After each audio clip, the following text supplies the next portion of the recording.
into the barchive, where the past comes alive. Forgotten drinks will revive. Oh, we thrive. Sip the tales, let them jive. Welcome to the barchive. Welcome in, Barchivists. Today, we're talking about nightcaps. The last one. Last call. It's done. Yep. These are drinks that are not to start the night, but to end it deliberately.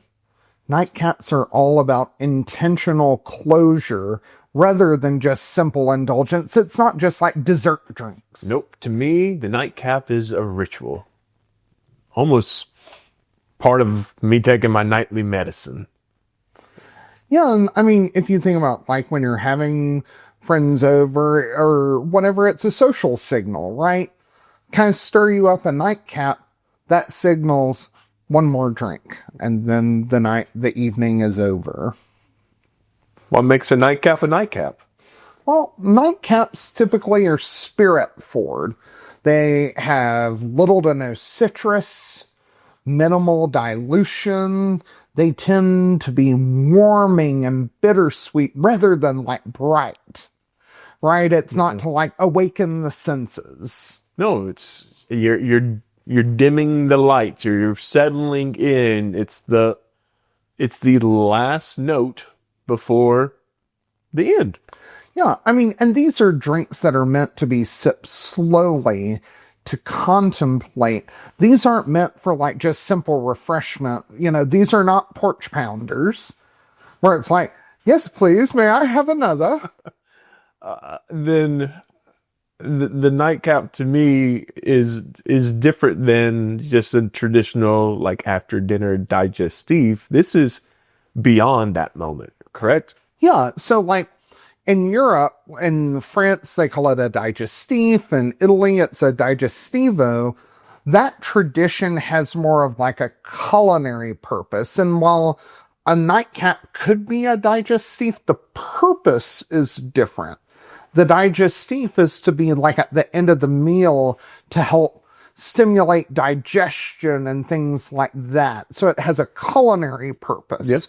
The nightcap is more temporal, right? Whether you have it at the end of the meal, 3 hours after the end of the meal, it signals time. It's like, this is the end of the night. So you mentioned it's the signal. It's the signal for the end of the hospitality of my services to you, right? Like, hey guys, once this is over, it's over. Yeah, and I mean, in many ways, whether it's at a bar or in the home, the nightcap is also like a gesture of intimacy in the sense like you're sharing a drink contemplatively. It's not just something you slam back. It's something you ponder as those final words or sentiments are shared over that one final drink. One more, just us. Let's follow those signals and go make our nightcaps. Sounds great. Our first nightcap, one of my favorites, the rusty nail. Simple. No fuss. Build in glass, stir in glass, put the spoon and the jigger in the sink, and you're done. From here, what we're going to do is we'll start off with our ice into our cocktail glass. Grab you just one cube. Drop her in. And we'll do 2 ounces of our blended scotch. We're using monkey shoulder into our glass. There's some debate on the rusty nail specs, but for mine, I like it a little less sweet. So I do the 2 ounces of the blended scotch and just 1 ounce of the Drambuie. Drambuie is, for those that don't know, honey herbal liqueur. Very, very tasty. adding just enough sweetness for me in that 1 ounce. And it's a simple stir. As always, you can stir either via by counting, by touch, or by sight. And for me, 15 seconds of this is about all I want. It will get colder as the night goes on, if I make it that far.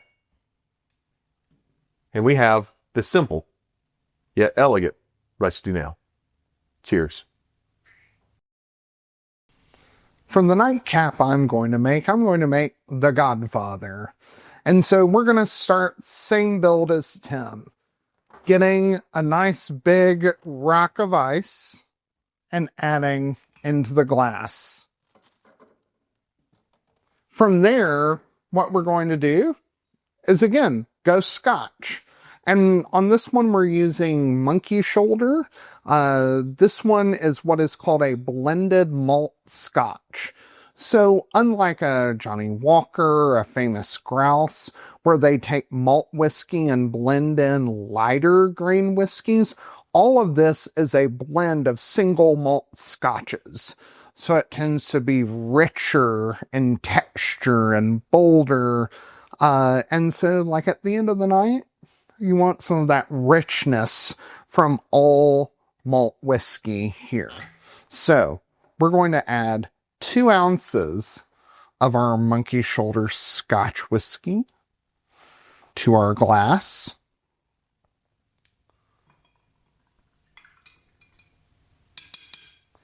And then from there, what makes the Godfather a Godfather is amaretto. And amaretto is traditionally made in Italy. It gives the flavor of like almonds or marzipan. And although it has a nutty flavor, it's not made from almonds. It's made from apricot kernels. So I'm going to take just a 1/2 ounce of my amaretto here. It's from Luxardo, who also makes the cherries and the famous maraschino liqueur. Pour that into my glass as so. And then put the lid back on this nice bottle here. And then all we're doing is giving it a little stir. Again, the point of a nightcap here, it's minimal dilution. It's more spirit forward. So when we're giving it a simple stir like this is just to give it a little chill, not a ton of dilution, because as we sit and contemplate the rest of the evening, the drink will gradually dilute as we bring the evening to a close. And here we have the Godfather. Cheers. Now that we're in our loungewear, now that we've built our cocktails, let's build the context. Yeah, I mean, we're in loungewear mainly because we don't have smoking jackets. I mean, if you think about the history of nightcaps in the 18th and early 19th century, nightcaps really meant any drink before bed, whether that was a hot toddy or like a spiced spirit. But it's in the later part of the 19th century that nightcaps get tied to masculine domestic rituals. Retiring to the study or the library or the smoking room. Again, don't have the smoking jacket.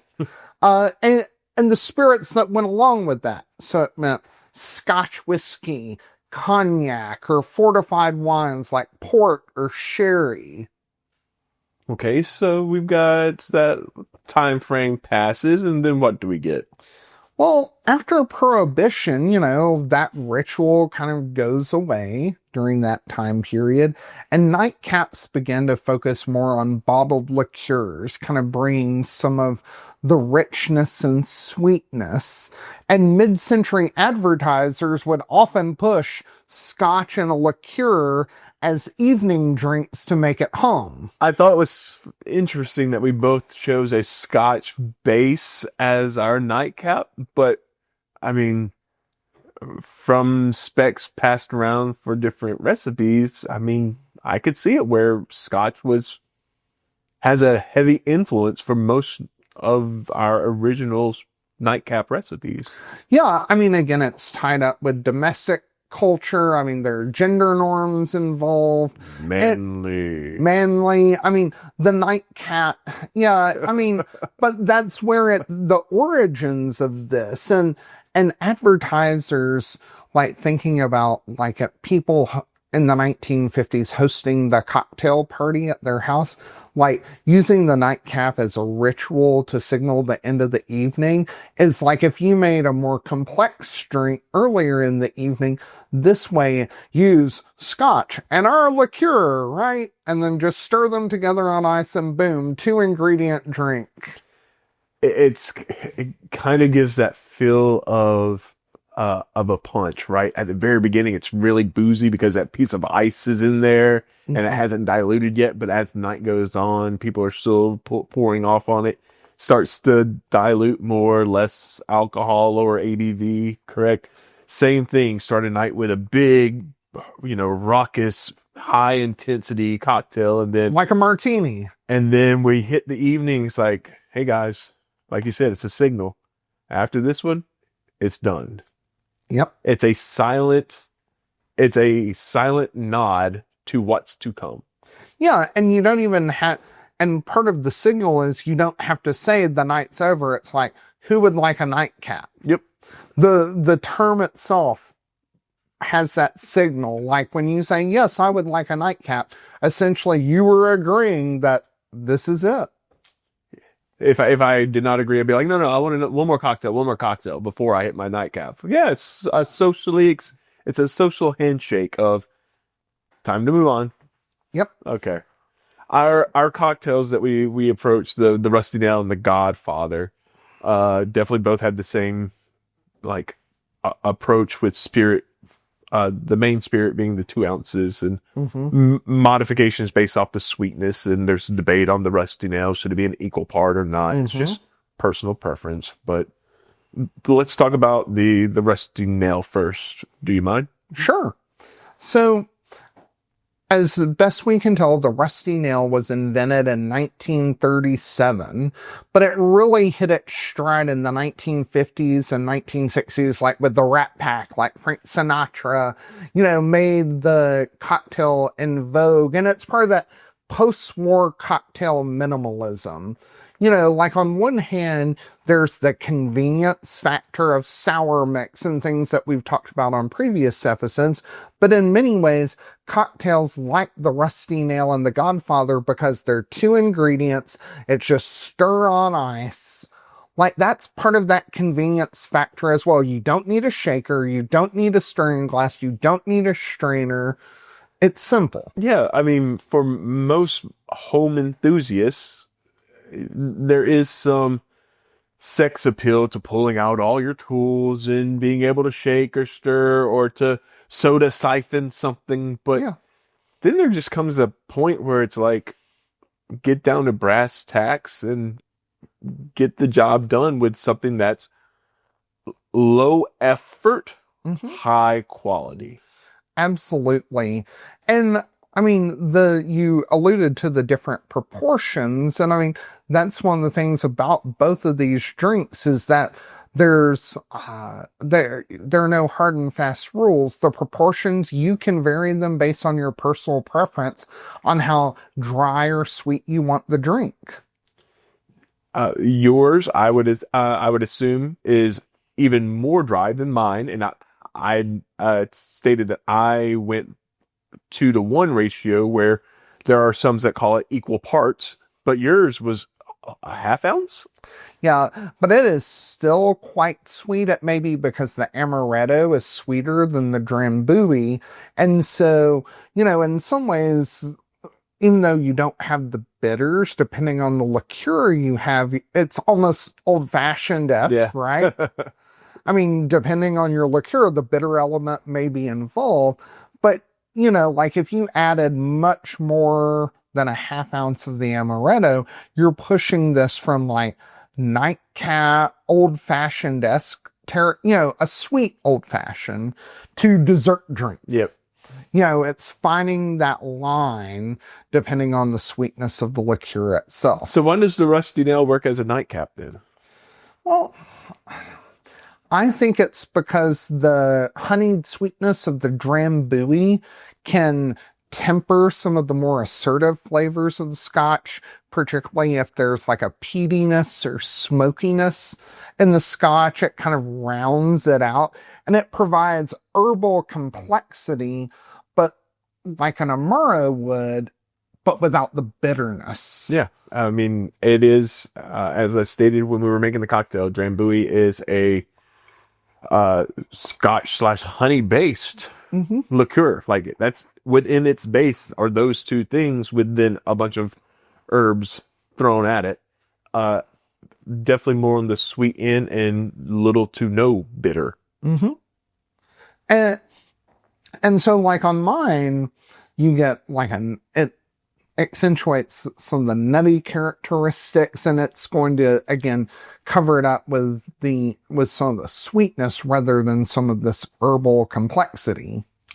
I would say that my cocktail has this, again, luxurious kind of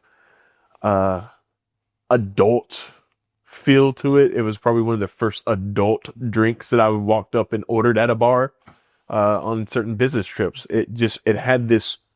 I wasn't using it as a nightcap at the time. It was kind of my go-to because it does have a sweetness to it, but not over sweet.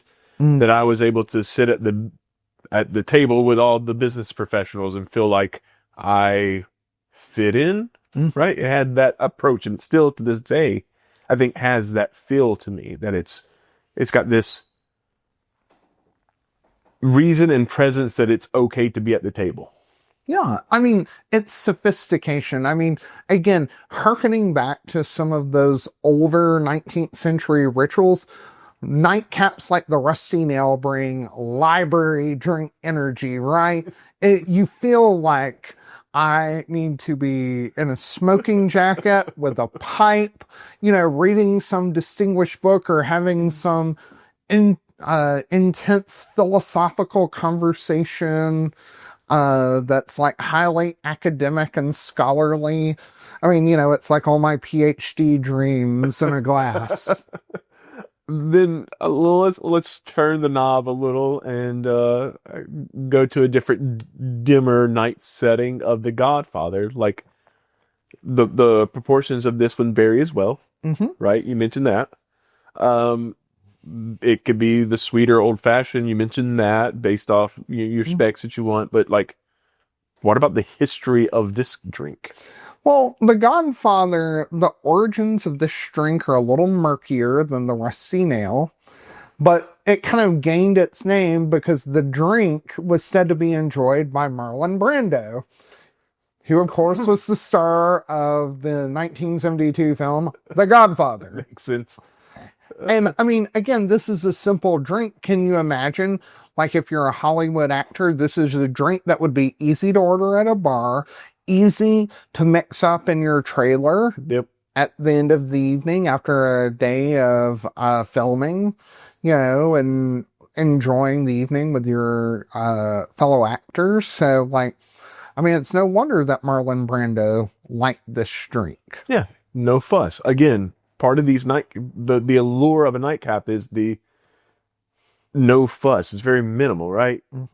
Let's go to that then. Let's talk about the ingredients and the techniques, and that plays into the build of the cocktail, this nightcap. Like, we talked about it calming. Like, this is not me shaking and dry reverse, doing a reverse dry shake on a cocktail that could be the same feel, but now I've worked up energy. Now I've got there's a different vibe. So the ingredients and techniques make this what it is. The ingredients first. So the obvious one is your base spirit. Does it matter? Yes. Okay. So I would argue that aged spirits are the way to go here, because the oak barrel aging tends to create perceptions of warmth, right? In a way Like if you used an unaged gin, for instance, like it's bright and lively, or a Blanco tequila. Yeah. Where, those drinks are more likely to want citrus and want brightness and refreshment.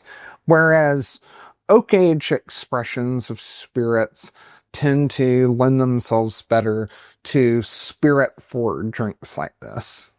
So even if I had if I had a unaged spirit that is clear, using the aged version, I'm going to throw out an obscure one, grappa.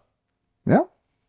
Could using an aged grappa as a base with one of these lends itself better than just the unaged grappa. Yeah. I mean, again, not to say you can't use unaged spirits in a nightcap like that using this sort of format, but just that they have tended to be aged spirits. Understood. And then the modifier, because it's only 2, so the liqueur that's inside of it or something else?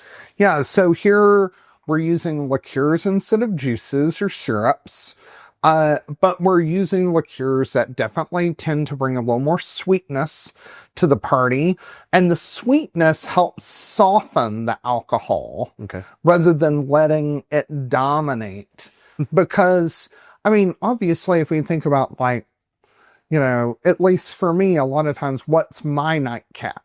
Neat whiskey or neat rum or some just straight spirit. But, sometimes, like if you're drinking cask strength bourbon or something like that at the end of the night, depending on how hot it is, it can stick with you and keep burning. Yep. Versus these nightcap cocktails, which soften off some of the alcohol burn there. Both of these, we talked about how we wanted them very simple, no mess or little mess. So we stirred in glass. Would a nightcap be a shaken drink? Typically not, because you want that velvety texture. Because when you shake a drink, you're adding the aeration, the bubbles, and things like that, which can be very, again, lively and refreshing. Versus, like, this is like liquid silk in a glass. Yeah, I mean the honey in mine is perfect. I can see where even like your toddy going back, how that warm, the Drambuie in this one it's warm as it goes down. Like it just feels great. Yeah, and I mean, the choice of the modifier you make matters too. Like in terms of choosing flavor profiles that are like maybe herbal, not so bitter, or honey flavor, or nutty, like in the amaretto. That kind of maybe plays off, like if you're using Scotch whiskey, that plays up some of those flavors versus maybe other liqueurs that you might be less inclined to use, like a triple sec. That would bring like citrus brightness to the drink. Not to say that you can't, but let's look at the presentation of this, because again, for this, no garnish for both of us. Mm-hmm. Building glass, nice glassware, one piece of ice, like one rock. Mm-hmm. Nightcap again, is that because it meets the minimalist type, or is there another reason or function for that? I mean, part of it is like using the single rock. It slows down the dilution. And again, nightcaps are meant to be contemplative, not so like just because the nightcap signals the end of the evening doesn't mean we're done in 15 minutes. It might be an hour. So having that one single piece of ice in there allows us to savor the moment. Like it's also a signal, like if something needs to be said, that, all right, here's the chance to say it today. Okay, because if you don't say it, you don't know if you're going to have the opportunity. Yeah. And so the other feature I think of this is in your glassware choice, you want a heavy glass, like something with weight to it. And so like you notice on these particular rocks glasses we're using, they've got the thick base. It's like when I pick that glass up, there's a certain weightiness to it. And I think it adds that to the moment as well, and maybe adds to the contemplative nature at the end of the evening. Does that weightiness also add restraint? Like it's a heavier cup. It takes more for me. Well, however little bit, it is more for me to effort. Yeah. To slow me down, to savor the moment more than just the drink, but enjoy the presence. And then, so I can feel that. I actually feel that now in the glass. You mentioned it. Yeah. Nightcaps demand restraint. And so, they're smaller. I mean, it's 3 ounces of liquid. We're not stirring very much, so it's not adding as much dilution. No.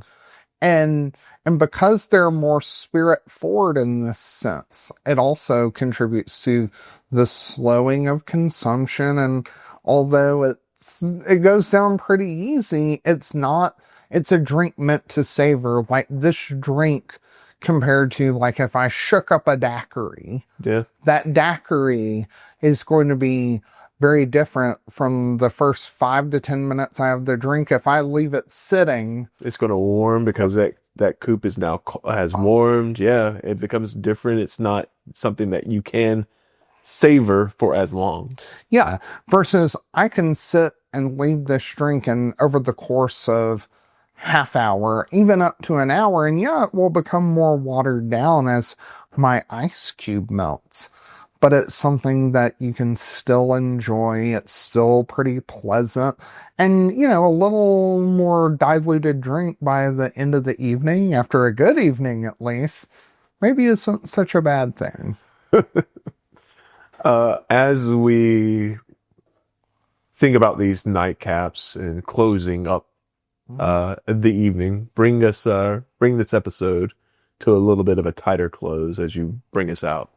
Well, the slash drink always carries a little more weight than the rest. Okay.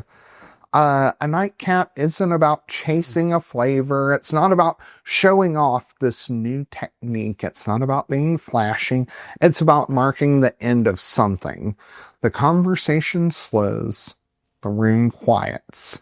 And the drinks in your hand become less about what's in the glass and more about the moment you're choosing to sit with and maybe whom you're choosing to share that moment. I see that more in our relationship because as the night starts, it's definitely the two of us shaking. Maybe I'm up there a little bit more, but as the night ends and as it draws to a close, I see you doing more of this style, trying to savor and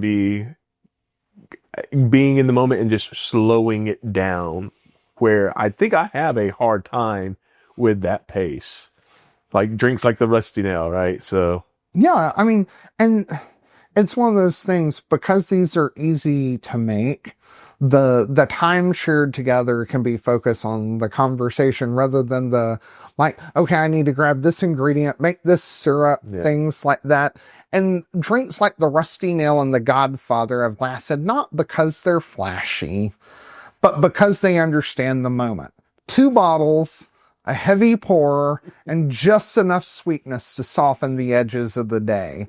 They're cocktails built for reflection, for libraries, living rooms, and that space between being awake and turning in. as always, if you like to play along at home, please feel free to make these cocktails and share your experience with us via either email at podcast at intothebarchive.com or on one of our podcast or social channels. We're on YouTube, Apple, Spotify, TikTok now? Yep. I'm doing TikTok. It's a miracle. So tag us on those and let us know what you think. Any and all feedback is wanted. And the idea that drinks like nightcaps, that they're cultural and historical markers, not just recipes, that's where we're headed in our next episode. And in honor of Black History Month, we'll be turning to The Ideal Bartender, a 1917 book published by Tom Bullock, the first cocktail book written by an African American. And long before cocktail history was being carefully preserved, Bullock was doing the work, writing, documenting, and refining drinks at a time when Black contributions to American hospitality were routinely erased. So from the quiet rituals of the nightcap to the written legacy of one of America's earliest cocktail authors, we'll keep tracing the stories behind the glass. And until then, pour carefully, sip slowly, and thank you for going with us into the Barchive.